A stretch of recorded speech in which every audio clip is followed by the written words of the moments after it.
군사정보 채널 대고구려제국, 앞으로 등장할 강대국 대한민국의 K3 전차는 한국군이 2030년대 배치를 목표로 개발 중인 차세대 전차로 지금으로서는 상상하기 어려운 엄청난 목표 성능을 가지고 있는 게 새롭게 확인되었습니다.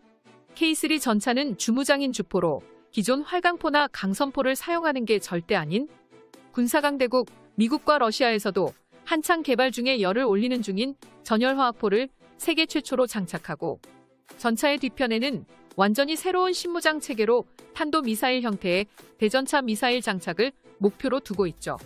이것은 K3 전차의 엔진이 하이브리드 형태를 갖추게 되어 극단적인 엔진 소형화를 통해 기존의 엔진이 존재하던 전차 뒤편에 빈 공간이 생겼으므로 빈 공간을 채울 새로운 장비들을 구현하기 위해 탄생한 방식이며 K3 흑표의 미사일 운용 능력 강화를 위해서 전차 후방에 대전차 미사일 발사대를 탑재한다는 계획입니다.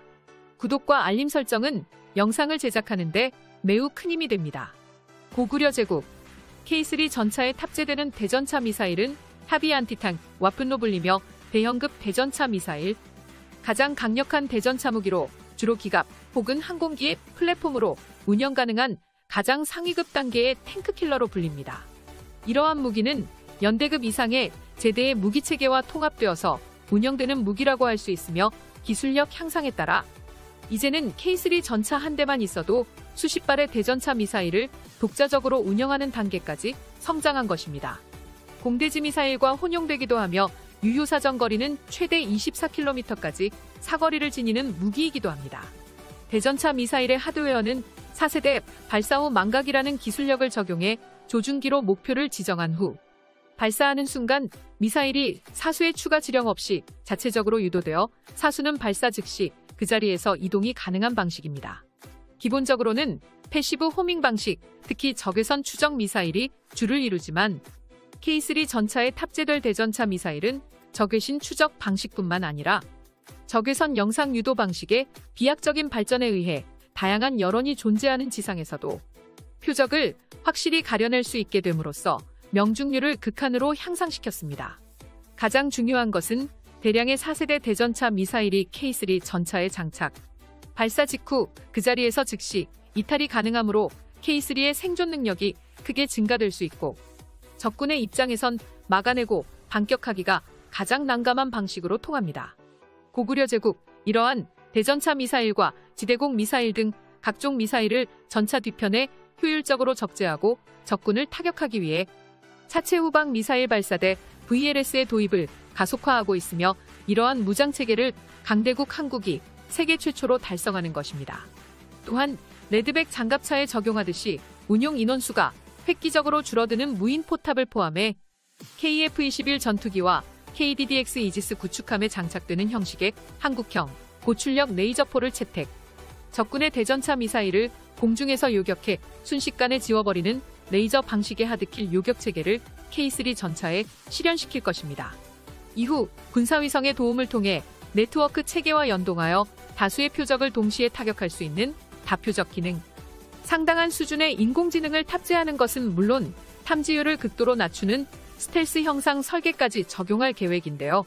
이처럼 K3 전차는 한존하는 최강의 전차들로 불리는 K2 흑표 전차와 미국의 에미레이 에이브람스 전차, 러시아의 T-14 아르마타 전차를 초격차 수준으로 따돌리는 성능을 새롭게 갱신하겠다는 자신 있는 목표를 국방부가 계획하고 있습니다.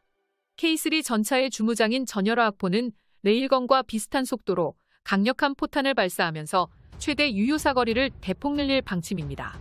많은 장점들을 가진 전열화학포를 탑재하고 이제까지 다른 나라 국가들의 전차들이 전혀 생각하지 못했던 5세대 전차의 전투체계 장비들을 대거 탑재할 계획이라고 국방부는 밝혔습니다. 고구려 제국, 어쩌면 훗날 압도적인 화력과 성능을 가진 세계 최강의 전차가 될지도 모를 K3 전차는 얼마나 강력한 위력을 가지고 있는지, K3 전차는 어떤 초월적인 성능을 발휘할 수 있을지 한번 살펴보겠습니다. K3에 사용할 전열화학포는 왜 최강의 화포로 불리는가?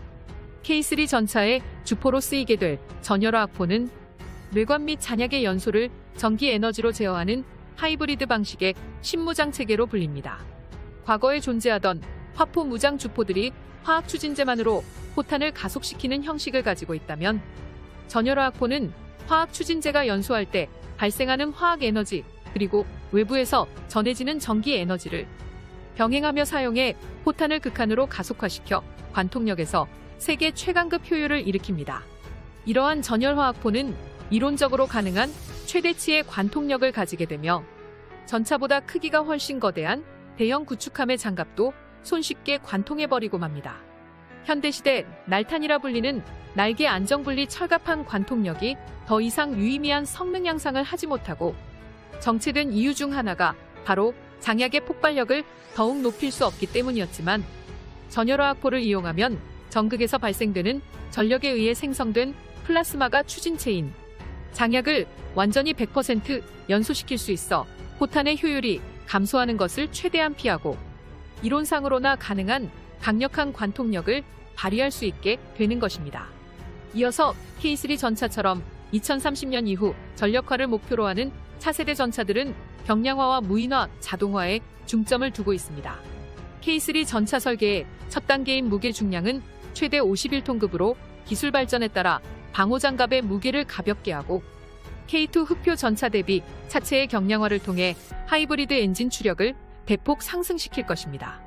그와 동시에 방어력은 현존하는 주력 전차보다 2배 이상이어야 한다는 조건을 요구받고 있으며, 차후 개량 시 추가 장갑과 플랫폼의 확장을 고려한다면 K2 전차 혹은 아르마타와 엇비슷한 50톤급 무게를 갖출 가능성이 높습니다. K3 전차의 설계도를 살펴본다면 마치 폴란드에서 개발 중인 스텔스 전차 형태를 많이 닮아 있는 것이 확인됩니다. 이러한 스텔스 형상의 전차는 적에게 발견될 가능성을 낮추기 위해 포탑 부분까지 스텔스 설계가 적용된 것이 눈에 띄는데, 이 같은 스텔스 설계는 먼 거리에서도 적이 레이더와 같은 탐지 수단을 이용해 K3 전차를 탐지하는 게 불가능하게 됩니다. 이렇듯 K2 흡표 전차 개발을 통해 발전시킨 기술력으로 전열화학포와 대전차 미사일까지 탑재하는 방식을 더불어 능동방어체계와 반응장갑, 포탄 자동장전 시스템 개량을 포함해 인공지능 기반의 차량 운용체계와 유무인 복합 운용기술, 스텔스 기능까지 탑재한다면 2030년에는 한국산 K3 흡표전차에 대항할 적수가 절대 없습니다.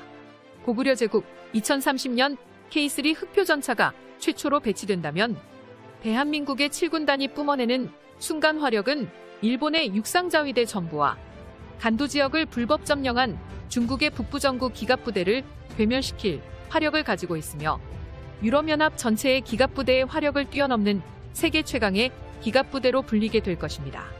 제7기동군단의 특성상 예하사단은 물론 모든 기계화사단에 K3 전차가 배치된다면 7군단은 미국의 기갑부대까지 넘어서는 어마어마한 잠재력을 보유하게 되는 것이군요. K3 전차의 개발은 즉 많은 것이 진행되지 않은 상태지만 최대 48톤급이라는 추측이 있는데, 기본적으로 차기 전차들의 경우 경량화를 요구받고 있다는 것을 생각해 봤을 때 어느 정도 사실이 될 것으로 보입니다. 강대국 한국의 영원한 자주국방과